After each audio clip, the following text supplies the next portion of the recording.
here we are. Yay! Happy Sunday! Hello. Happy Cool. Sunday. So it's nice to be back at this schedule this week. Here's Exactly. to Yes. happy hour Happy hour. Yeah.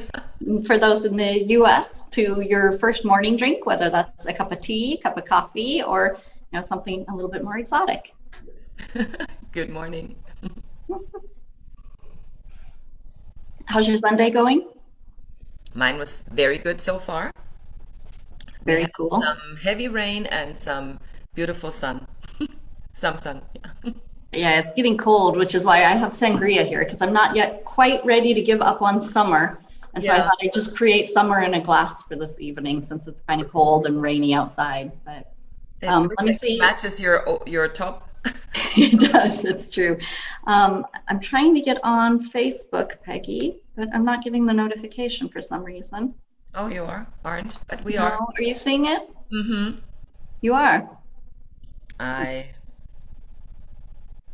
well, I'm at least seeing that we are live. Well, I'm seeing on our screen that we're live, but I can't get into the Facebook thing, and that's where people post their comments. So Hmm. I'll keep trying, but in the meantime, so welcome to everybody who's joining us today. Hopefully you saw in the invitation that we have a couple of concrete things that we want to talk about today. If you haven't listened yet, we just published on Thursday our episode Jumping into the Unknown. And I listened to it again on the weekend because Peggy, your story is so cool. I mean, it's so inspiring to hear that kind of a story from people and all the emotions that get tied up. And a couple places you just get goosebumps thinking, oh my God, could I have done the same? And so if you're joining us today, that's our one ask. We would love to hear from you and just put it in the comments of the Facebook feed. As soon as I get on, we'll see them coming up and let us know what kinds of risks have you taken in life. And maybe they're really big risks or maybe they're less big, but they were really important to you. So go ahead and comment. Tell us what kinds of risks you've taken. Maybe Peggy, do you want to kick us off? I mean, we heard in the episode about your really big risk. What other kinds of risks have you taken? Oh, actually, many, many risks. I think I really like risks. At least some risks that I can somehow uh, kind of understand beforehand what's going to happen. I mean, I'm not really that risk taker like you are to like do bungee jumping. That's not the kind of risk I do. I take. But yeah, risks something that I mean you have to. Well, there was this saying that Marilyn Monroe said that if you just don't before you don't do things you just don't know how it is how life really is, so I think it's that important part of yourself is what do you want to get out of life, Mm-hmm.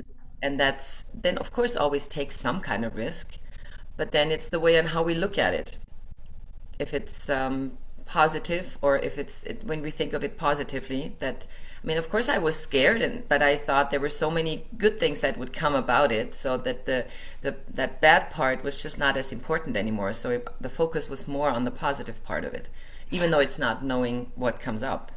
See, and that, to be honest, I think this is one of the reasons you're kind of a natural risk taker. Leaving a stable job, starting your own company, that's a pretty big risk. Having three kids and then separating from your marriage and kind of being on your own, that's a risk too, right? And you just take one risk after another. And I think part of it is your natural ability to do this thing that we call cognitive reframing. And I don't know if you remember, if you're in the Facebook group when we had the interview with Amy Posey. She's a neuroscience expert, and she talked about cognitive reframing being really important in leadership. um, I've gone back and done a little bit more research into the psychology of cognitive reframing, and to be honest, this is something really important in life, and I think it's something you kind of naturally do, Peggy. And the idea is that when we're faced with a situation, we have a tendency very often to look at the negative side of things. Yeah. And it takes effort to turn a negative into a positive. And so the whole point of cognitive reframing is to find a way to look at something and to experiencing it from a different perspective and make it a positive perspective. I'll give you an example. So this last week I went running, and it was kind of a tough week. I had a lot of lectures and I didn't sleep a lot and I was just tired. And my husband was running with me, and I pretty much moaned the whole run. And oh, I'm so tired, and my legs don't want to work, and they feel like stones, and I just feel miserable. And we were going really slow compared to our usual running pace. And after about 4 kilometers, I was like, okay, I'm just stopping. I'm just stopping right here. I was like, you keep running. I just need to stop. And he kind of looked at me like, what is wrong with you? And so I went off to the side of the road, and I kind of put my head down. I was like, I feel like shit. Okay, how can I look at it differently? Mm-hmm. And then I said, okay, I don't feel good, but the sun is shining. I have time in the middle of the afternoon that I can be outside. I'm running, I'm physically able to run. And not even that, but even on my slow day, I run faster than a lot of people on a fast day. Mm-hmm. And so why am I so unhappy here? And just that pause and that rethink gave me the momentum to start off again. And as I started off again, I was like, okay, this is still hard, but it's kind of okay. And I'm going to feel so good when I'm done. And it completely changed the rest of the experience. And that's what this cognitive reframing is all about. And so, yeah, you can use it with running. You can use it, really, I think with any experience. You can use it with people. I mean, if you run into somebody who's just not being a nice person to you, you can either attack back or you can stop and say, okay, what might be going on here that I don't know right now, right? Or relationships. If something's not going right in the relationship, instead of looking at all the bad of it, say, okay, but what are all the goods? And why is it bad right now? And maybe there's a reason that I need to understand in order to get it to a good place again. And so I love this whole cognitive reframing thing. I mean, I don't know, is it something you've heard of before, Peggy? I've heard of it before, and you actually explained it to me. I think now something is going something going live now? No, I Oh, heard something. No, yes, I did hear it before, but not in detail like you just explained it. I think it's something that you kind of know, but you never really know the details of it. But I also have an experience from last week because, and I already told you about it. So I had this great booking of trainings, actually 14 of them. And I was so excited and so happy about it. And during all still COVID-19, it was canceled. And I was really, really frustrated. And it's, of course, then it's something you prepare for. You really want to do it, and you're excited. And actually, I also need it, right? So right, I sure. need to work. Got a So business to run. it's and then it got canceled, and then I was really upset. But then I kind of sat back too, and I said, so what am I going to do with being upset and about what? So it's nobody's fault. It just happened, and now I have 14 days free time, and so what do I do with it? So I just sat down and I made a list of what else I can do now, and just I did a reframing of how I'm going to position myself and how I do some stuff that I didn't do for weeks or months, and I have to finally time now that I can do it. And so all of a sudden I didn't feel so devastated anymore. So it Mhm. got much better, and I could cope with it much better. And I think Well, that's the thing. exactly. That's what I was going to say. I think that's the key thing. It doesn't make it better. It still is not a good situation, but being able to cope with it in a positive way and changes it completely, right? And it's going to give you more energy to take the next step and do the next thing. Yeah, and especially I always think that this what happens then, this kind of fear, and so this is all about jumping into the unknown, and there is this fear, but then fear really just stops your brain from functioning. I mean, at least I have that. So when I'm really scared, I'm really worried, it seems like I just go round and round in circles about that one thought, and Hmm. it just I cannot find a way out. And Yeah. that's how then I have to really sit back and rethink, and that always helps me. Yeah, it does. And I think that, we talked about it also in facing fear, accepting that the fear is going to be there and Hmm. kind of sitting with it to a certain extent and say, okay, this is how I'm feeling. Now what am I going to do? Yeah. Right? And really, and that's what also this idea of cognitive reframing is all about. It's about getting your thinking brain in charge again.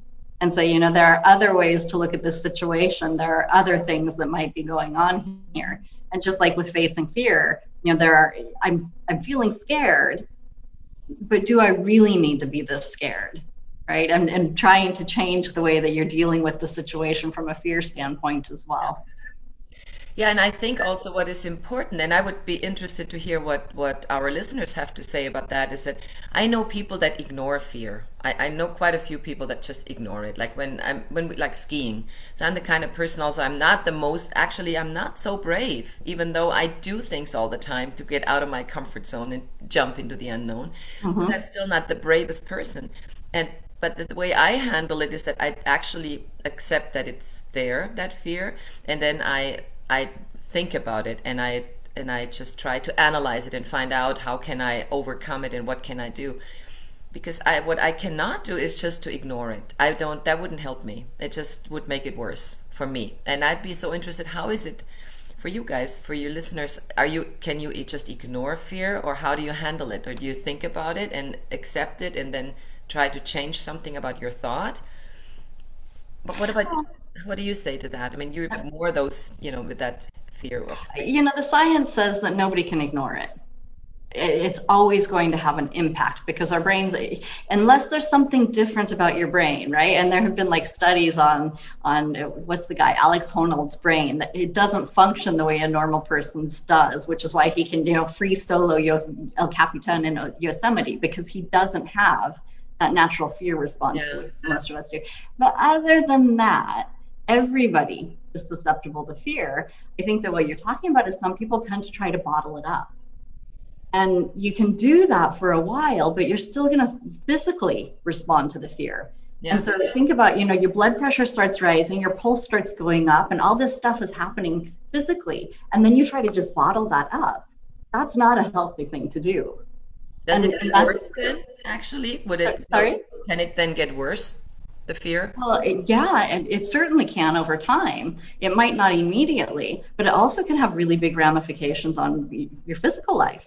I Hmm. mean, you're probably more susceptible to having a heart attack and things like that because you're trying to stop this natural response in unhealthy ways rather than dealing with it and finding a way to bring the response down, Yeah. right? And so, yeah, I mean, bottling emotions up, it's something that we kind of have thought for a long time is the right way to deal with emotions we don't want to have, but the psychology and the science says otherwise. And so, yeah, something to be I aware of. remember when I was little, actually, it was, you were told just, like boys, even, for instance, boys were not supposed to be scared, right? So they had to jump into the unknown all the time, and they were just expected to do that and not think about fear. And I think that has a lot, like you said, that has a lot to do with how you later on cope with it. And I think, yeah, like you said, I don't think it's healthy. No, and some people know, some people are better at coping with it, where they're able to feel the fear, recognize it, and say, yeah, but it's still all right, and get beyond it faster. Well, you Yeah. know where I need a little bit longer. I have to think through things, and it has to be kind of a more conscious process to get rid of that fear. And so the way that we're all able to deal with it is a little bit different and different time scales. But learning the steps and putting that into action, I think, goes a long way.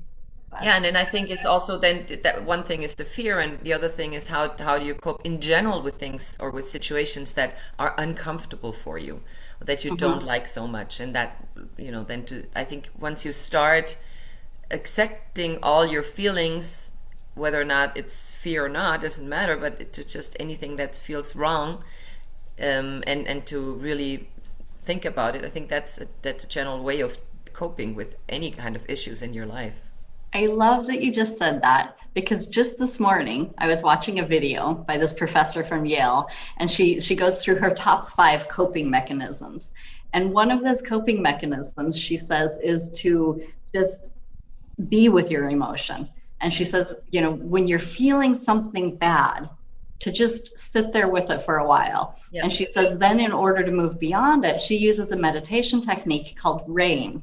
And it stands for the R being recognize, the A, accept, which is what you just said, accept that this emotion is here. And then the I being investigate. And so, how is this really feeling to me?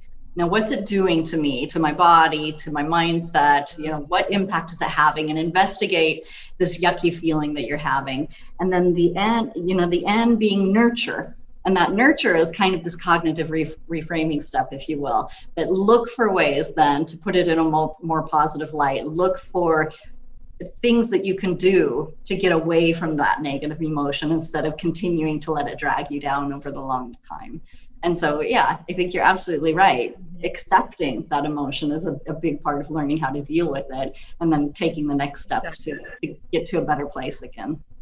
And yes, and this dealing with it and not ignoring, I think that's a very important thing. And especially now these days where we have to cope with so many things that we don't expect. I mean, we have to see how long this goes on, but things are changing every day. We just never know. Every morning I watch the news and I wonder, what's on it today? And Yeah. so we have to learn to cope with things in a different way. Well, and they're not only changing, but they're flip-flopping even, right? Yeah, I mean, a couple of exactly. months ago, Mallorca was where I am at the moment, a risk area. Now we have corona cases coming down, and Germany is becoming the risk area. No, yeah. I mean, Well, yeah. So this morning, actually, they said that Stuttgart is now the very I high know, risk spot, I which heard is just that. I around the heard, corner.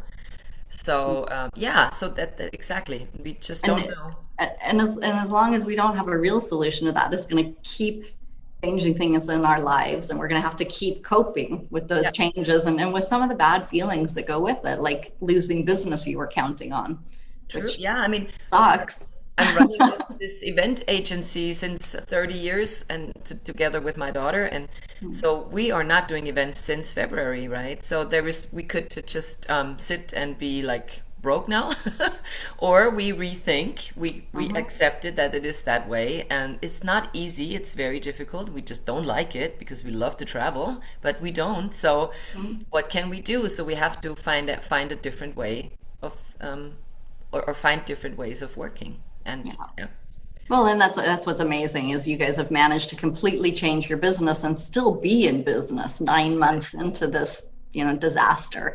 And that's saying a lot because not everybody's managed to do that. And so, yes, keep yes. hustling, girl, keep hustling. But that's this thing also that I said was talking about in the episode. It's this buffet of life, and I'm so grateful for these things that happen because I just did this trainer license last year, and I'd had no idea why I did it. Actually, it just was an opportunity that popped up, and as usual, I just went for it. And I did it, and I didn't have to. It was not necessary, but I just thought, oh, that's exciting and something new. I always want to do something new. And Mhm. now I'm so grateful because it came around the corner just at the right time. So, and I think this is often the case that we do see things that they are not, we don't know them, right? But if we have a good feeling, we should take the chance, I think. Well, and I think that kind of goes back to one of our fundamental premises is that keep learning, keep Yes. reaching, keep doing new things. Because if you hadn't been focusing on continuing to learn, you wouldn't have that to fall back on and to create a new business today. So, Yeah, and it's all about experience, right? exactly, absolutely. Okay, it is almost 20 after. We usually try to keep it to about 20 minutes. I haven't seen comments about risks that people have taken. So if you're watching the replay, we still want to know what kinds Yes. of risks have you taken in life? Yeah. Let us know. And then the other thing is a couple weeks ago we had Catherine on here as a guest. And that was really cool. It was nice to have another face in the conversation. And so if you're interested in joining via video to our next Facebook Live, put that in the comments too, because we'd be happy to invite a couple of guests on. And if you have a specific topic that you want to talk about, even better. You've got a platform to talk with us and share some ideas and get some comments from people Yeah, after the we fact. really love to have some participants here to make it like a morning or evening party online. Exactly. Yeah. And by the way, that was one of the other coping mechanisms. Get social. Because Yeah, when we feel bad, we tend to, pull ourselves inward and isolate ourselves. It's just that's exactly the wrong thing to do. No matter who you are, having a connection to other people. yeah, And that's what I was telling my husband today is our Facebook Live is kind of our get social. And yeah. so we love to have people, and maybe we end up with 4 or 5 faces on our next live. Yeah, and Why the not? great, yeah, and you know what I like about it? Actually, there is something very fun about that because we can have anyone from anywhere in the world. So we don't have to really sit and meet. We don't have to go anywhere.